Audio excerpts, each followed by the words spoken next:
I always come back to is something changed, and we doctors owe our patients an explanation. We shouldn't just be saying, "Oh, don't worry about it," and Tylenol's fine, this fine, that's fine. It's like, no, something changed. What is it? And I'm just so happy that RFK Jr. and Jay Bhattacharya, and I'm happy that Trump, for all his Trumpiness, I'm happy they're actually talking about it, because I feel like for the last 20 years, people just were sweeping this under the carpet and just trying to say it's all normal. It's not. Something happened.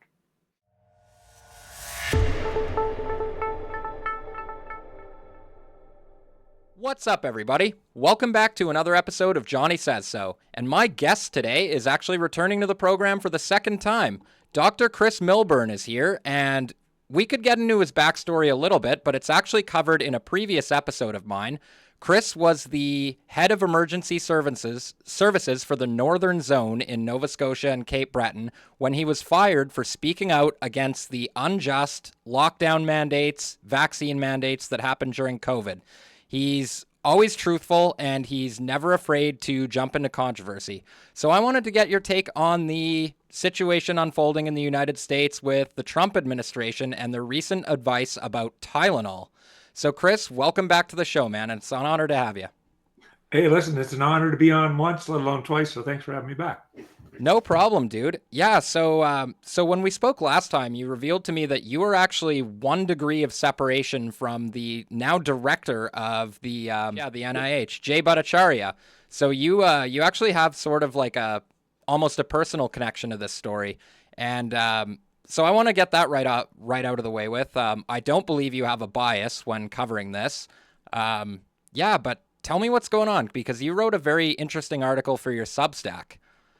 It's called Tylenol and Trump.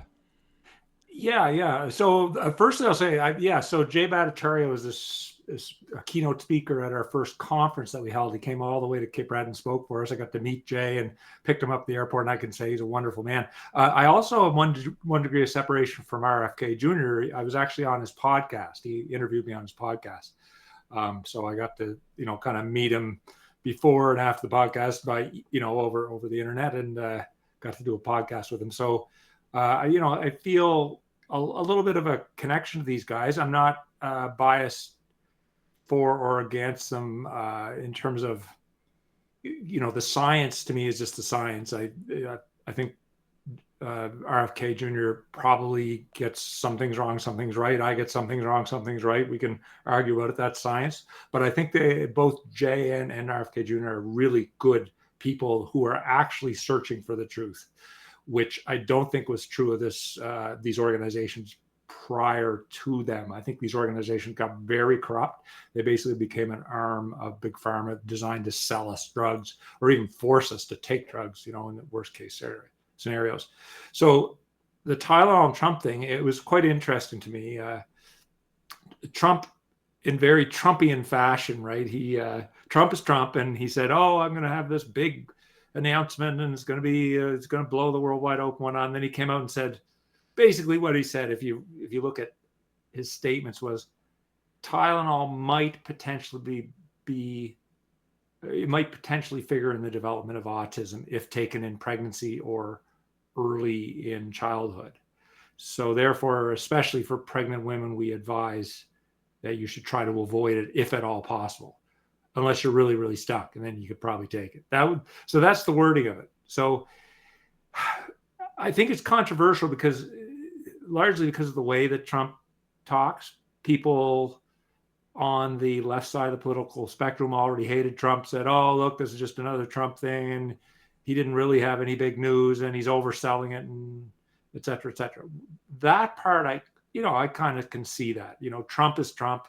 He's really Trumpy. Everything's the biggest deal ever. He's a showman. And truthfully, concern about Tylenol in pregnancy has been around.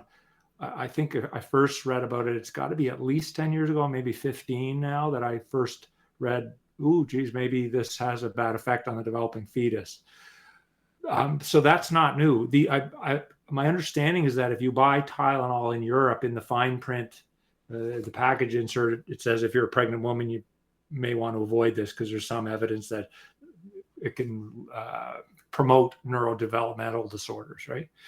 So it's not that controversial. It's been around in the mainstream journals. There's been certain groups, like for instance, I think it's the American Academy of Obstetricians and Gynecologists, or something close to that name. I'm getting the name maybe a little off, but that organization that represents them in the U.S. actually put out a tweet back 10 years ago or more saying, there's concern about Tylenol. You might want to read about this. I think it had a link, right?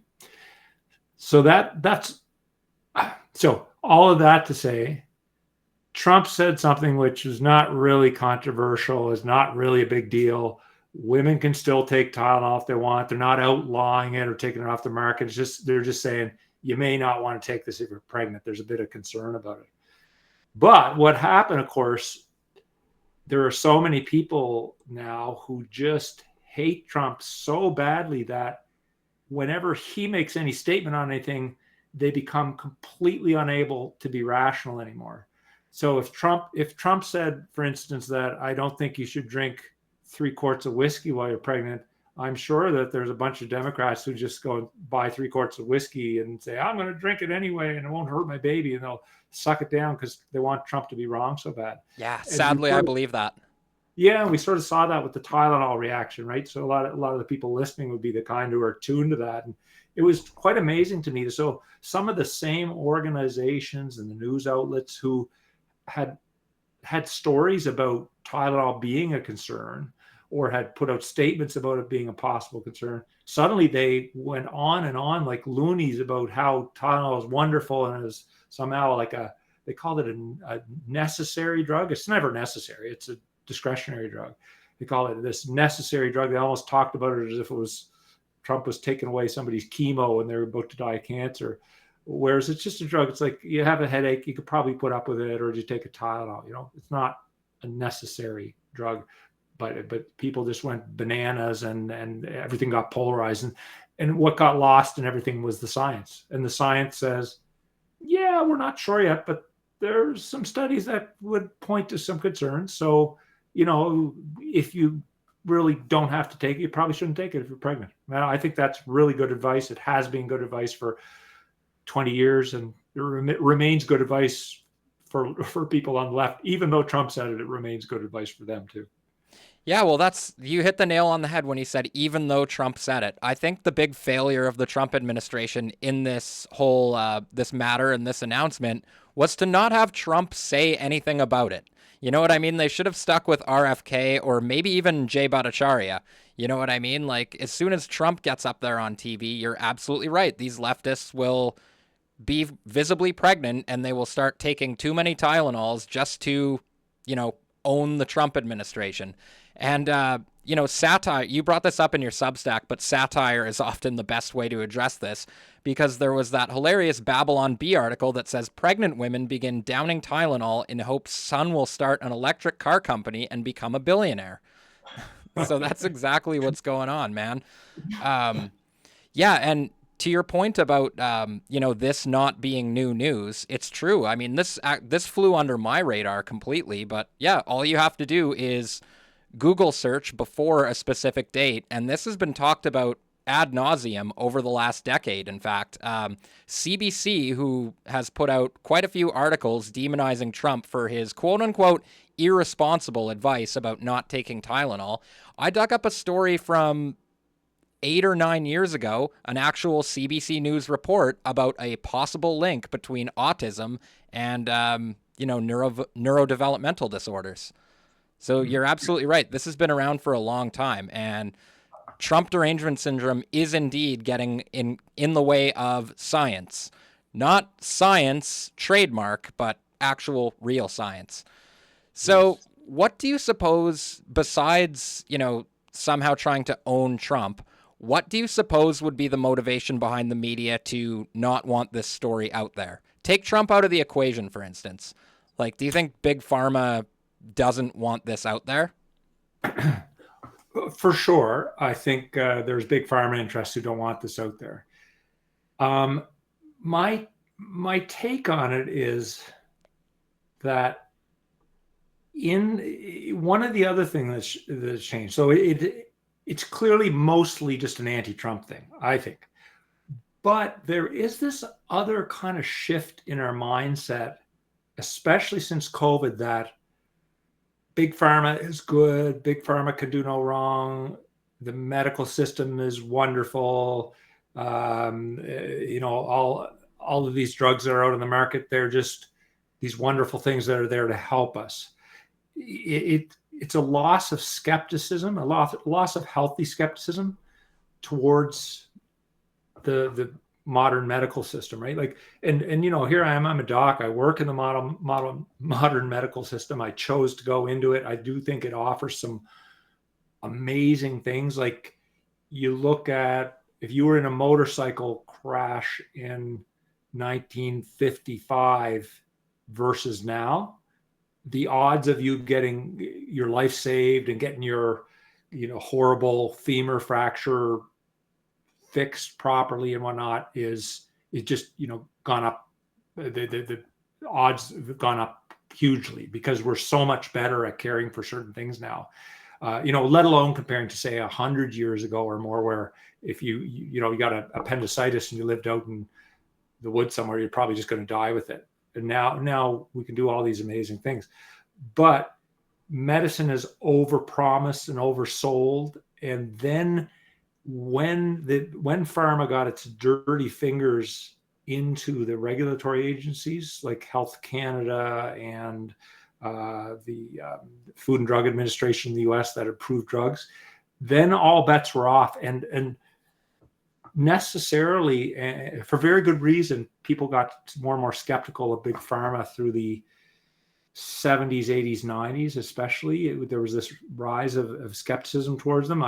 And those were traditionally people on the left. Sorry to cut you off, right? Because everything seems to have flipped these days, right?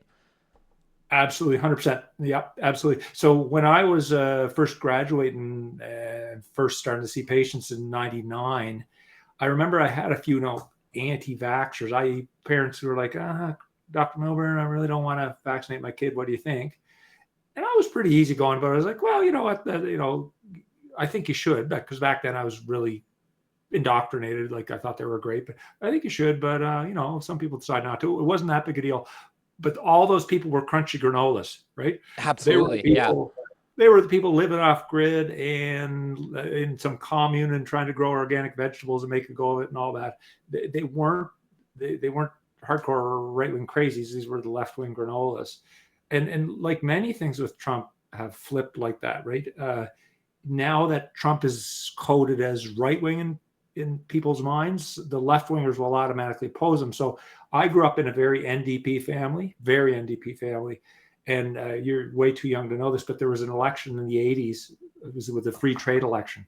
We were looking at NAFTA, the North American Free Trade Agreement. And the Liberals and the NDP were very against free trade, and the conservatives were very for it.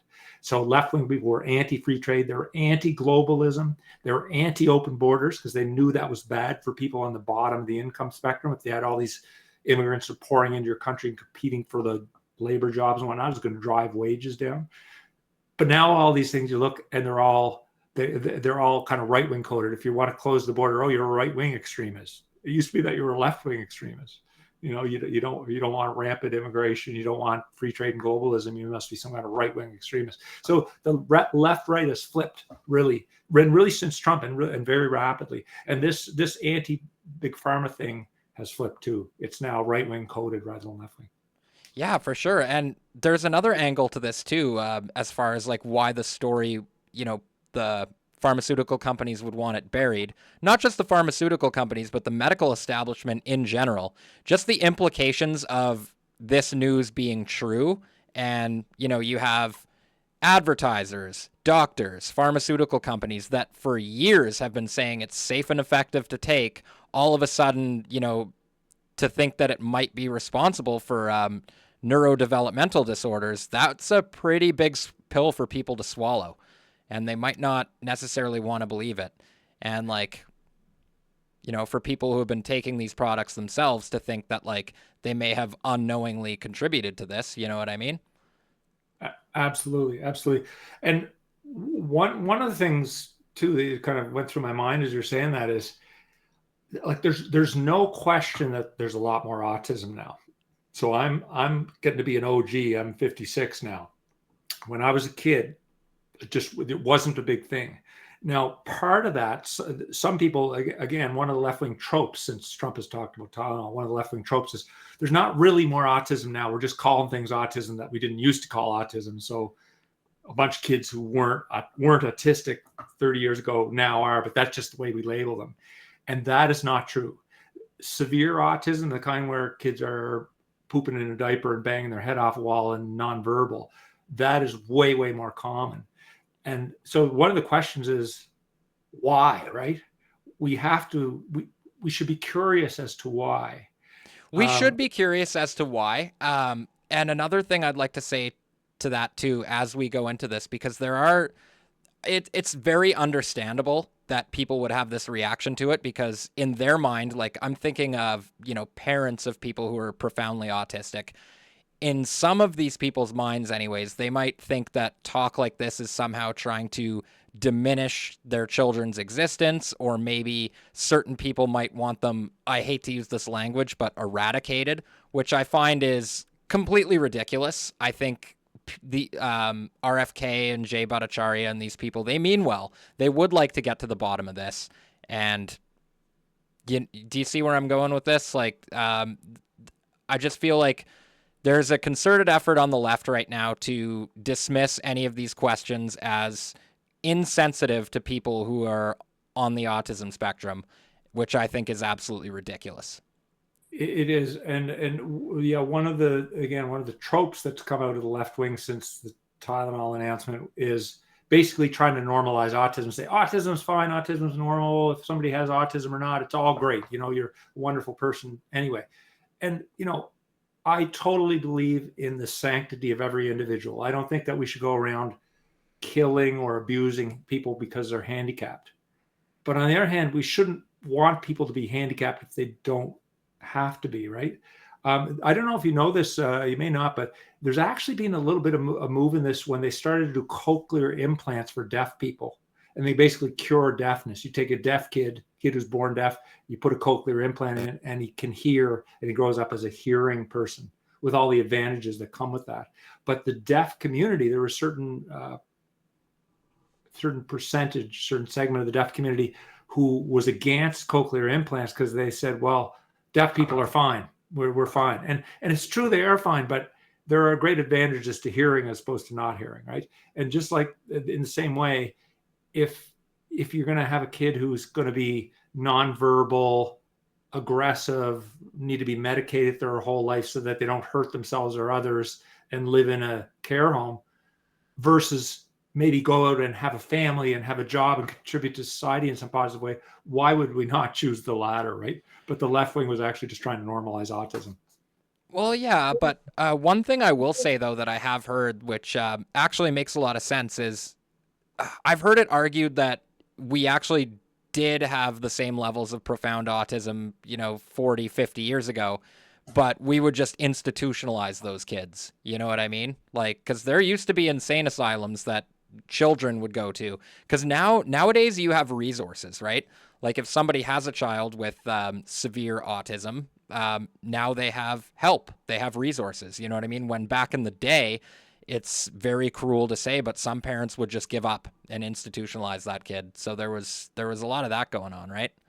Sure. And that is one of the things that I've heard, and I've actually had to discuss with some of my younger colleagues and various people, because that is also, although it is true, it might explain a tiny percentage of the change in autism. So I'll give you a quick story. My aunt, who is still with us, she's almost pushing up towards 90. She ran a home for handicapped kids back in the 70s and 80s, it would have been. And I had a nice chat with her a few months ago, before all the Trump Tylenol autism talk, but we were talking about autism, and we talked about the kids. She had about 35 or 40 kids in her home, and we talked about them and what would be called autism now that wasn't called autism, then whatnot. And she figures that probably only 2 of those kids in her home for handicapped kids were would be defined as autistic, even by today's standards. All the other ones had some other definable, mental defect, let's say, to use a politically incorrect word. And that was the main home for handicapped kids around at the time. There were a couple of other ones. I won't go into all the details. But now there are group homes. We say we don't institutionalize these kids, right? But these kids have to be institutionalized, the really bad ones, because people can't look after them at home. You can't have a kid at home who's when they get big enough, like one kid we had, when he hit 16, he was 6'5" and 260 pounds, and he was really physically aggressive, and he was nonverbal, right? Parents can't deal with that. So these kids, we may say we don't institutionalize them because we shut down the institutions, but there's all these, they're called small options in group homes now. Of course. So basically, we don't call it institutionalization because there's only 10 kids or 15 kids in the home. Well, they're not institutionalized. They're in a small options home, right? Not an institution, thank God. But there are way more of these severely autistic kids around. There's just no way around that. People have tried to explain it away. The data is really clear on that. Yeah, absolutely. And there is another point too, which I find interesting, was, when Asperger's, which is something we don't say anymore, right? Which is, autism was redefined as a spectrum many years ago, right? So before you'd take people like, some might say Elon Musk, you know what I mean? Somebody like that who's quite clearly high functioning. At first glance, you might not even think they might have ASD, but, they might have a few social quirks, little awkward, this and that, and you would say those people have Asperger's. But now they've rolled everything into this one big spectrum. So now you have a bunch of people that, I don't want to sound cold, but it's sort of become trendy in some online circles to say that you have autism, right? Like, it's like a TikTok thing. You have these girls who might be maybe a little to use the politically incorrect term, Aspergery, but you know what I mean?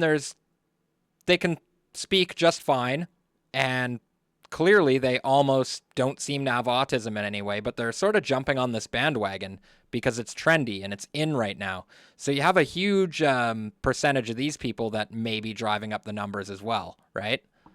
Absolutely. So there's this thing in medicine we call diagnostic creep. I'll give you an example from another realm. The drug companies would love to put more people on drugs for their blood pressure. So there's been a real push over the years to say, well, high blood pressure used to be, if your blood pressure was always over 140, we give you a pill. But then the drug companies did all this research. They said, well, it should probably be 135. And then it was probably 130. And now they're saying for some people, it should be even 125 or 120. So basically, more and more people have high blood pressure because you lower the threshold. Exact same thing has happened for autism. And to me, there's two different kinds of autism. There's these kids who need to be institutionalized because they're physically aggressive. They're maybe pooping in a diaper. They're nonverbal. And then you have your guys who are a little bit on the odd side, like Elon Musk or as I jokingly call it, I really like trains kind of autism. You know what I mean? Like, the people who get really focused on technical things. Are they autistic? Well, with all these things that are a spectrum, who has ADHD and who doesn't? I'm not good at concentrating on something. If you put a long tax form in front of me, my mind's wandering off in 50 different directions by the time I finish that tax form.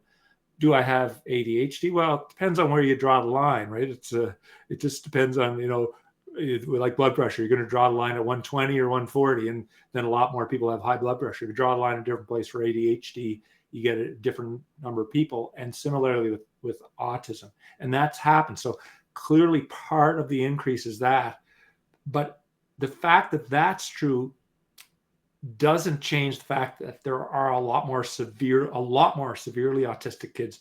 And I think what I read was the number of them has gone up by 6 or 8 times over the last couple of generations. So that's a startling increase. And that brings us back to, and I'll actually ask you, because I'd like to hear your thoughts from what you were hearing outside of medicine. like what kind of factors would you wonder about if you know that, let's say we can agree that over 2 generations, the percentage of the number of severely autistic kids has grown by 6 times. Like what kind of things do you think might be doing that?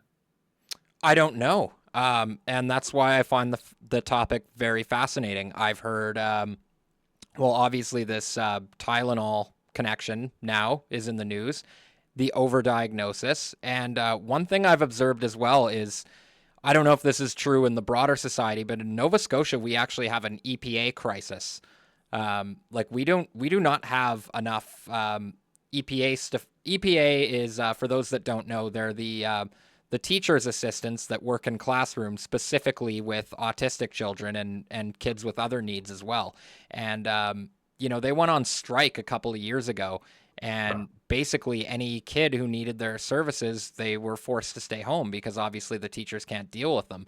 And some of these people get paid like $15.50 an hour to get actually like hit and scratched and bitten while they're trying to help these kids. So it's a real crisis. So I can definitely see that obviously the numbers have changed in our schools,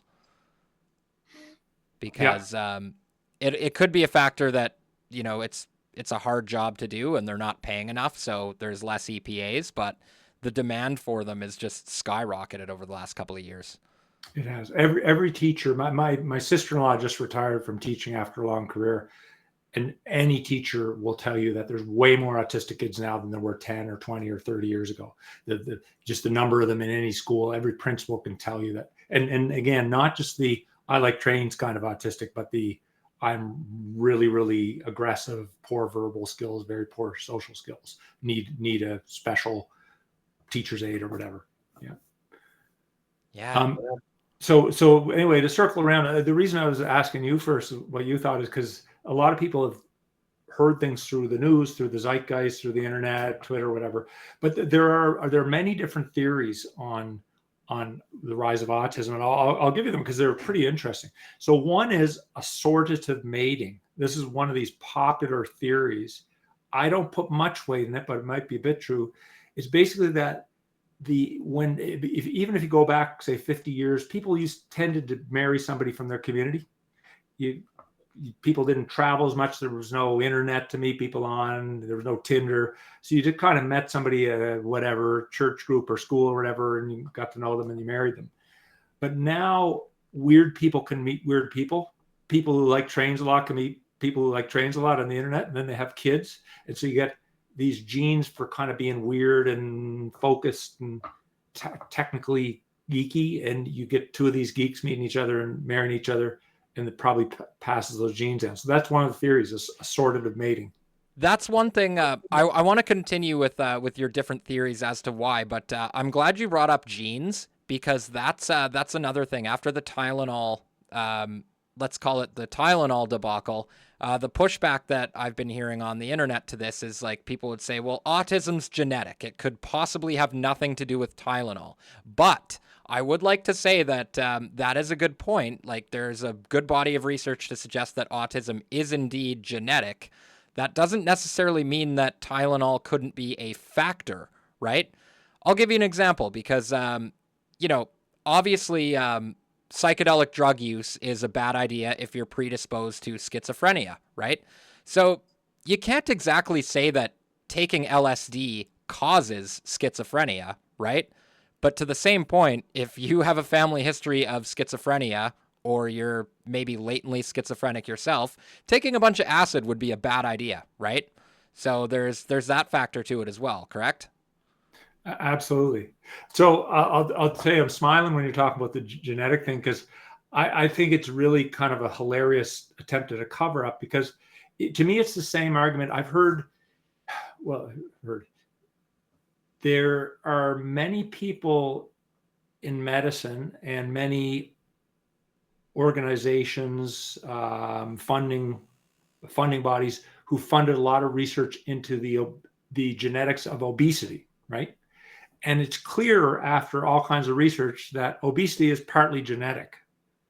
But the problem with blaming the obesity epidemic on genetics is that the obesity epidemic really came over about 2 generations, right? And human genetics change over thousands of years.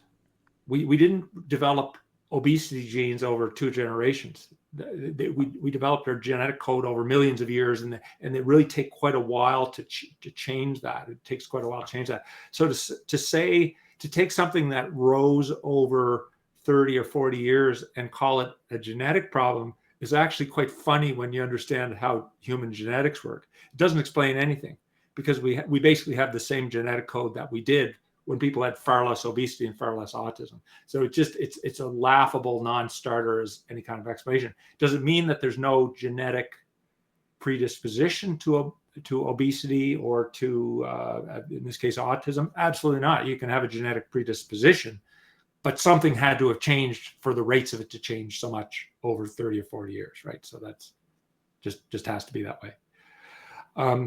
So the genetics I throw aside in terms of talking about the rise of autism. Are genetics part of autism? Sure. Are they part of the rise of autism? They actually cannot be, by definition of what genetics are and how fast they change. So there's this sortative mating, the genetics I kind of poo-pooed, but there's a bunch of other theories which are quite interesting. So one is the Tylenol one we already kind of touched on, because if you look at when the rates of autism started to climb, it's around the same time that pregnant women and parents of little babies stopped using aspirin for headaches and fevers and started using Tylenol. So acetaminophen actually has been around for over 100 years, went on the market really in the mid 1950s, but didn't get commonly used till late 70s and 80s. There was something called Reye's syndrome, R-E-Y-E, Reye's syndrome, which was this potential bad outcome that happened. I believe it affected little kids' brains when you gave them aspirin, baby aspirin, for a fever. And so there was this big warning that went out in the late 70s: don't use aspirin for babies because it can cause Reye's syndrome. So everybody switched over to Tylenol around then.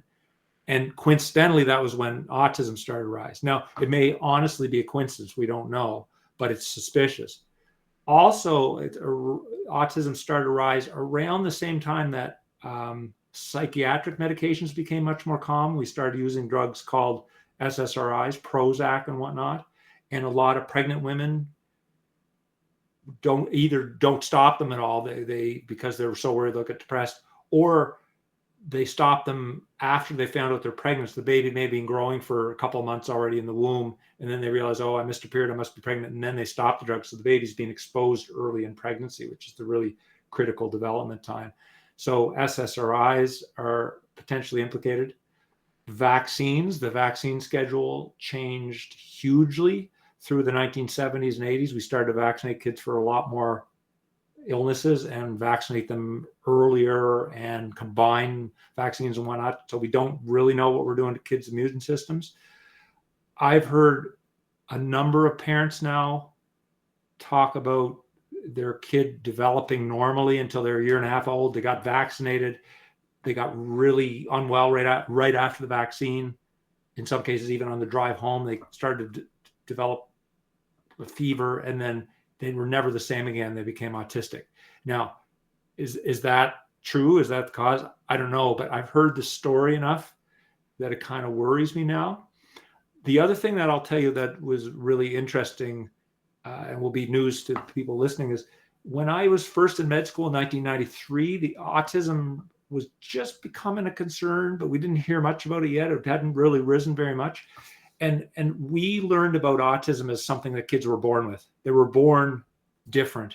And even from the time they're 2 and 3 months old, when babies first start interacting, they first start looking at your face and seeing people and trying to look around, you could tell that a baby was autistic if you knew the signs from that early time. Yes, absolutely. And that's one thing that, like, I'm not completely shutting the door on the vaccine theory. Like, I don't know, but I can tell you, like, from firsthand experience, there's definitely something to newborns who like we're talking 4-6 weeks that haven't had these plethora of shots yet, and you can just tell in the way that they're like tracking or not tracking eye movements.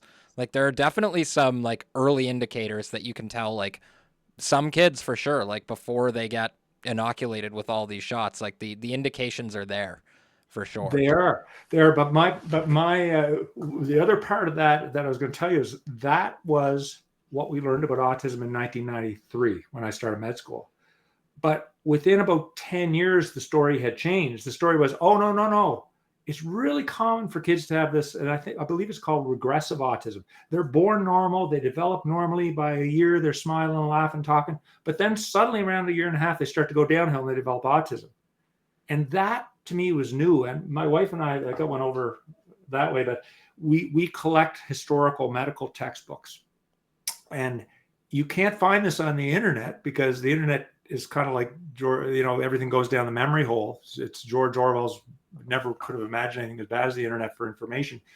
But if you read historical medical texts, there is no such thing as regressive autism. You're either born with it or you're not. And then suddenly we have way more of it. And then suddenly, oh, the regressive kind is the common kind. We see that all the time. That's just normal. It's like, no, no, no, no.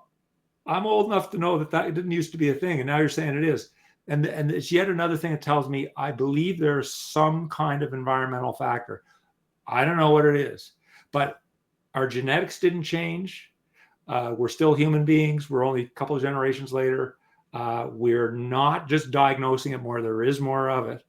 And it seems to be that there's more and more of these kids who are normal up to a year and a half, and then regress. So what is it? I think they're being exposed to something.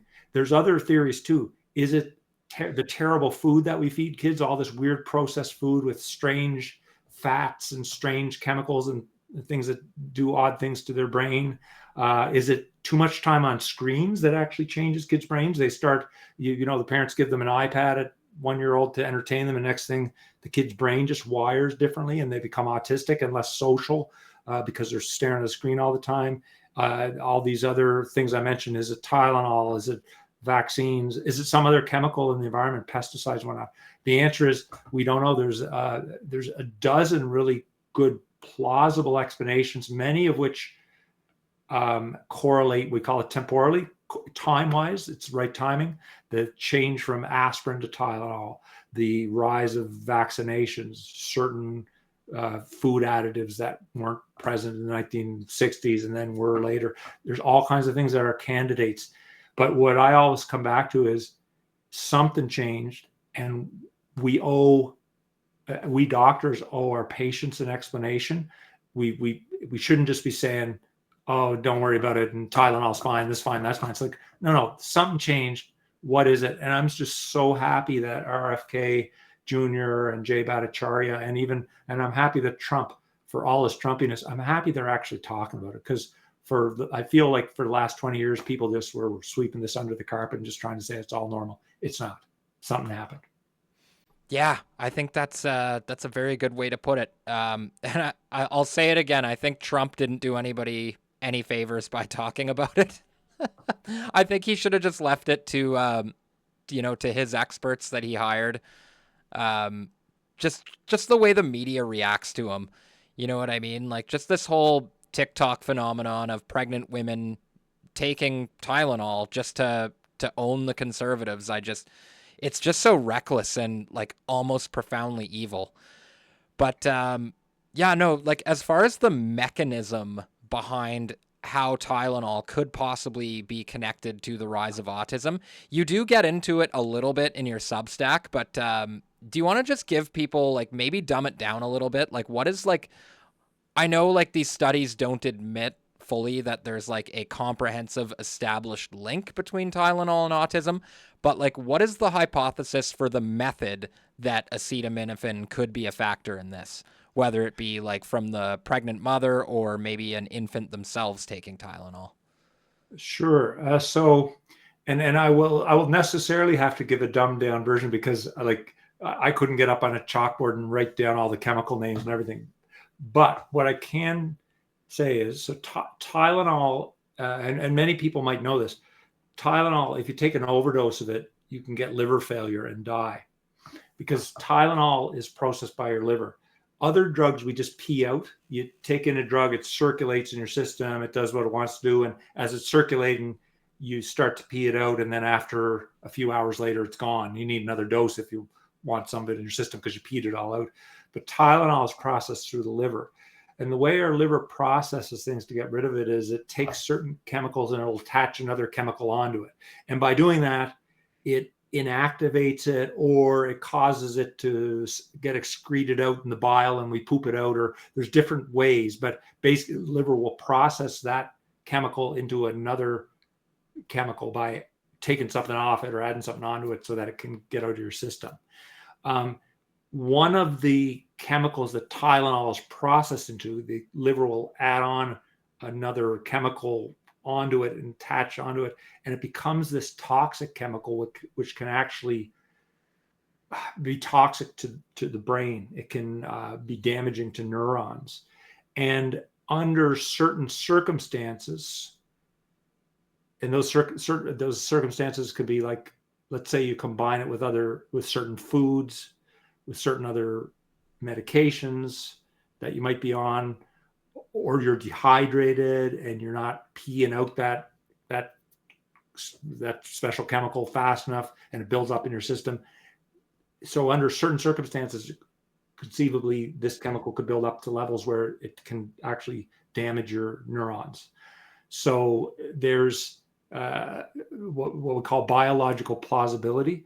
It's not just, there are some people who try to say, oh, there's no way Tylenol could do that. But if you understand how Tylenol gets excreted by the body, people would understand that, yes, absolutely, again, it's not a smoking gun. It's not saying it is damaging. It's more like there's good reason to say that it could potentially be damaging, especially in certain cases. Okay, yeah, because one, I'm sorry, I keep bringing up like the counter arguments to this, but they're worth talking about, because one thing that I heard that makes a lot of sense is that, yeah, there could be a link between, because there have been studies that suggest like quite the alarming causation, right, between, pregnant mothers taking Tylenol and children that later on go on to develop autism. But I have heard it argued that it might be like an underlying issue of inflammation too, right? Because if you have these mothers that are constantly feeling the need to pop a Tylenol, maybe there's something, some sort of underlying inflammatory issue that's causing them pain and headaches, you know what I mean? So that could be a factor as well. Absolutely. So this is the really hard thing with all of these things. There's a great website. I think it's called spuriouscorrelations.com. People can look it up, but it's quite hilarious. But it'll have things like, if you're not careful about how you approach data, you can conclude, for instance, that ice cream causes murder. Yep. Because ice or cream shark sales, attacks would be a better one with ice cream, right? Because like all shark attacks happen in the summertime, right? And summertime is also when most people enjoy ice cream. So if you plot the two side by side, it would be pretty alarming. Another one would be car crashes, right? Because most people eat breakfast, right? So like you could release data that's like, oh my God, like 96% of the people who died on the way to work this morning, like in a car crash, they had breakfast, right? So like, what are they eating, right? So I agree, man. Data can be, hard to decipher sometimes. yeah, that's right. So there's always that question of, are things just correlated because they're correlated? A really good example in medicine is at some point there was some concern that alcohol use may trigger lung cancer.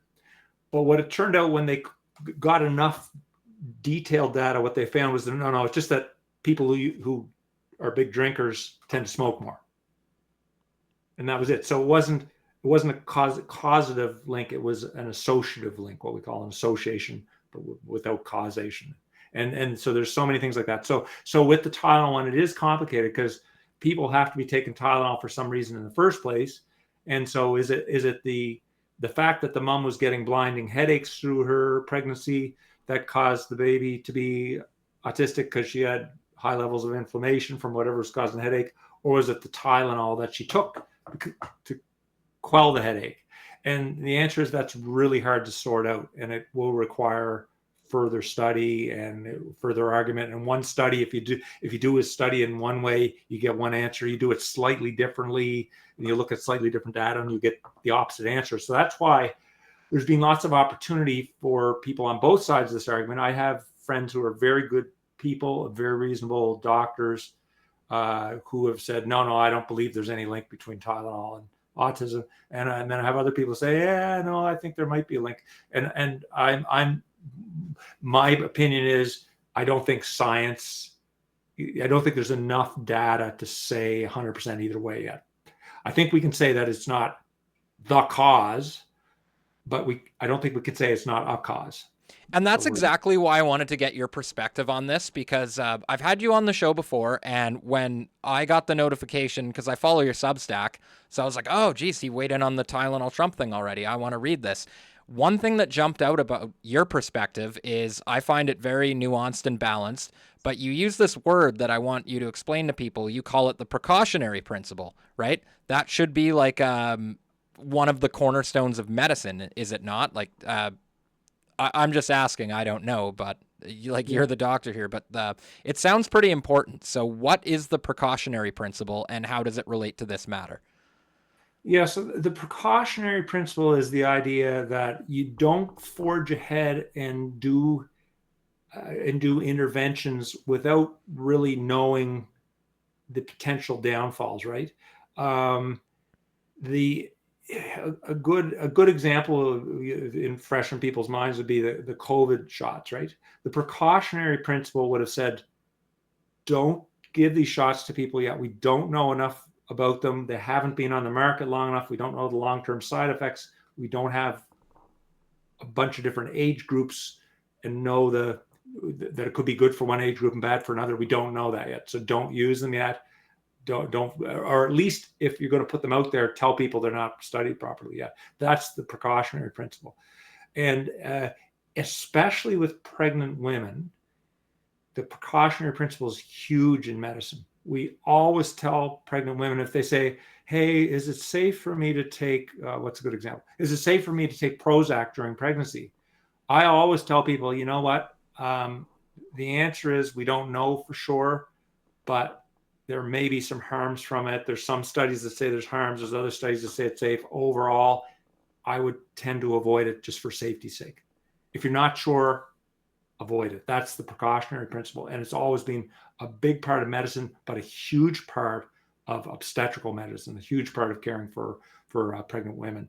And it seems like that kind of got thrown out because Trump suggested it. So now we can't be precautionary with Tylenol. Yeah, of course, man. And it's just like going back to these studies that they did, we're talking 12, 5, 8 years ago. Like, it seems to me like there's been a lot of talk about it and it just went away. You know what I mean? Like, to the point where it was obviously out there in the news, it was obviously out there in medical journals, but it didn't make as much of a splash as it's making today. So do you think that that overall we're going to see like more movement on this, if it's going to be studied further, or if this is just going to be like another rage bait story that's going to make people mad for 2 weeks and we're just going to forget about it? I think the NIH under Jay Bhattacharya is doing some very good work.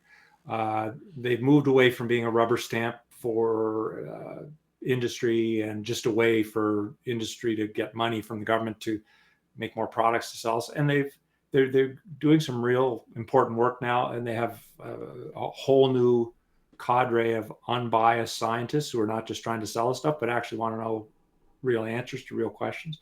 So I do think there would be more study. What I don't want anybody to think is that we're going to get an answer very soon, because good studies on this kind of thing take many years and many patients and a lot of money to do. A great example is coffee good for you or bad for you? Or chocolate, right? Is chocolate good for you or bad for you? There's been a lot of research and we still don't know. And we're probably not going to know anytime soon. It seems like that one goes back and forth a lot, doesn't it? Particularly coffee, which I actually pay attention to every time I see news because I'm a coffee fanatic. Yeah, I call it my lifeblood. I drink a lot of coffee in the run of a day. And yeah, you're right. There's, one week you'll read like, oh, 2 cups of coffee is actually will decrease your cancer risk. And then all of a sudden, a couple months later, you get this horrifying article about how like any more than half a cup of coffee, you're going to have a heart attack, guaranteed, right? So, yeah, chocolate's one, and red wine is another one. That one's been bouncing back and forth for years. Perfect example. And so these things are actually really hard to study in practice. I won't go into the details why, but they're challenging to study. Anything with the big effect, like I could do a study on, is jumping out of an airplane without a parachute dangerous? And I could finish that study in a very short time. In the time that it took a few people to fall to the earth and die horrible deaths, I could tell you, yeah, don't do that, right? But that's because it's a 100% fatal, 100% dangerous activity. Whereas with these other things that are subtle, like it's likely that if caffeine is dangerous, it's a very small effect, or if it's beneficial, it's a very small effect. It's likely that if red wine's good for you, it's a very small effect. And so you need thousands or hundreds of thousands of people in a study for a long time to pick out any trends out of the data. And part of the reason that Tylenol is being hard to study is it's probably not a very big effect either way. If it is dangerous, it's probably a small effect. It may not be dangerous at all, but if it is dangerous, it's small effects. You need big studies over a long time. That, as going back to what you had said before, we don't want to. We got to be careful about the data because we want to avoid associations. That problem of, is it the headache or the Tylenol causing it, and that adds another wrinkle in that makes the study even harder to do and harder to design. So it's actually quite complex and takes a long time. So we're not going to get any definite answers anytime soon on that. Okay. Yeah, just because I find it funny because what Trump said has been demonized and vilified in the media to such an extent. And again, I bring it back to that CBC article. What he said pretty much mirrored what all of these studies and news articles were saying on the topic a decade ago. You know what I mean? Like, he did say it, as you put it, in a very Trumpian way. He said, like, oh, well, sometimes it's good to take it, but I advise you not to take it. But sometimes you just have to take it. Sometimes you got a headache, and, well, what are you going to do? You're going to have a Tylenol, right? So I don't know if, like, we're going to see an uptick of people actually heeding this advice. I tend to not think so. I think you're going to have, again, it's this polarization of, like, just politics in general, not just Trump, but like everywhere. It just seems like the world is more and more polarized these days. So I feel like you're going to have roughly half of the country all of a sudden just stop taking Tylenol, and, they'll be burning bottles of Tylenol together, like in some sort of effigy. And then in the other half of the country, you're probably going to see an increase in use of Tylenol. Probably just going to be giving it to their kids for fun, right? So, Well, I'll tell you, that's funny. Julie and I had exactly that discussion the other day. And there's these things called natural experiments where, normally you have to separate patients into two groups artificially and say, well, you guys do this and you guys do that, and then we're going to study you, right? But there's these things called natural experiments. So one country outlaws lead and gasoline and one doesn't. And then you compare them and say, does lead and gasoline hurt people, right? So that's called a natural experiment. You didn't have to do anything. It kind of happened that the groups got separated. And with Tylenol, there may be a natural experiment that comes. Are we going to see Democrats and left wingers taking Tylenol in pregnancy much more than people on the right side of the political spectrum over the next few years? And Julie had actually brought this up, and I thought it was brilliant. It's like a very interesting study in 2030 or 2035 would be, do Democrats have more autism in their children than Republicans? So potentially we could start to see results in red and blue states within 4 to 6 years, is what you're saying. That's right, because autism develops fairly early, so it's not going to take. It's not something that delays 20 or 30 years, but we'll know in a few years. You already mentioned, like, will there be a big change in behavior? I think there will be a little change in behavior. I do think that the Republicans will probably take less Tylenol, and the Democrats will just say, screw you, Trump, and keep taking it. So maybe we'll see a natural experiment. Maybe that'll be part of our answer in the end, Yeah, absolutely. That's interesting to imagine, for It is. sure. It is. The world is an interesting place. It absolutely is, man. All right, Chris, I think that's a perfect note to end this on, man. I want to really thank you again for coming on the show and giving us your perspective. It's much appreciated. Before we get out of here, though, do you want to remind people how they can keep in touch with your work and how to follow you? Sure. Yeah, they can kind of check out two places. The main place, Julie and I both write at, we're the Pairodocs, Pairodocs. We're the Pairodocs.substack.com.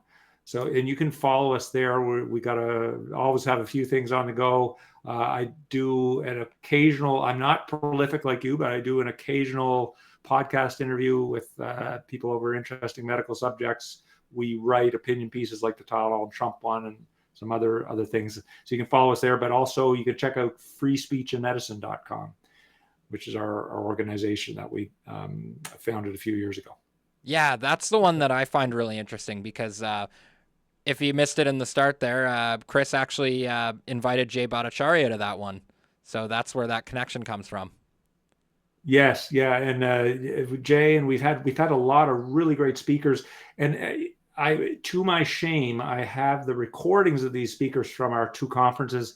I've never posted them, but my hope over this winter is to kind of release one of these talks per week, including Jay's talk, which was wonderful. So people can follow us on Pairodocs, check out Free Speech and Medicine, and get some of these talks as they're released, as well as the other stuff that we produced. Yeah.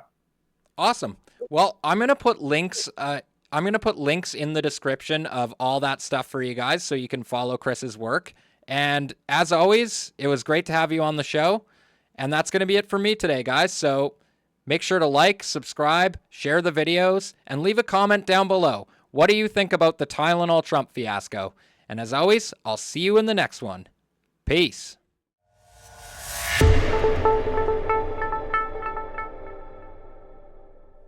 Johnny from Nova Scotia says thank you. Hey, Johnny from Nouvelle-Écosse, il dit merci, thank you. Thanks to you. Thank you so much. Perfect. Yeah, come on.